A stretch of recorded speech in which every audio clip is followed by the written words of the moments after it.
આજે આપણે વાત કરીશું ચૈતર વસાવાને કેટલી થશે જેલ તેના વિશે। નમસ્કાર, અમારી ચેનલમાં તમારું હાર્દિક સ્વાગત છે।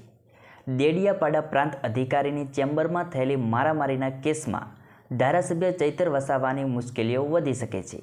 રાજપીપળા કોર્ટે તેમના જામીન નામંજૂર કર્યા બાદ તેઓ હાલ વડોદરા સેન્ટ્રલ જેલમાં છે। તેમના વકીલ સુરેશ જોશીએ સેશન્સ કોર્ટના જામીન અરજી રજૂ કરી છે। સરકારી વકીલ જીતેન્દ્રસિંહ ગોહિલે જણાવ્યું કે વસાવા સામે 2023માં પણ એક ગુનો નોંધાયેલો છે। કોર્ટે તેમને શરતી જમીન આપ્યા હતા કે ફરી આવો ગુનો નહીં કરે, છતાં 5 જુલાઈએ તેમણે આ ગુનો કર્યો છે। 2022માં લૂંટ અને મારામારીના કેસમાં તેમને 6 માસની સજા થઈ હતી। પ્રોબેશન પર છૂટ્યા બાદ તેમણે ભરૂચ, અંકલેશ્વર, રાજપારડી અને નેત્રંગમાં ગુના કર્યા છે। ધારાસભ્ય બનતા પહેલાં તેમને તડીપાર અને પાસા હેઠળ પણ સજા થઈ હતી। કુલ 18 જેટલા ગુના તેમના નામે નોંધાયેલ છે। વર્તમાન કેસમાં ઓછામાં ઓછી 10 વર્ષની અને મહત્તમ આજીવન કેદની સજા જોગવાઈ છે।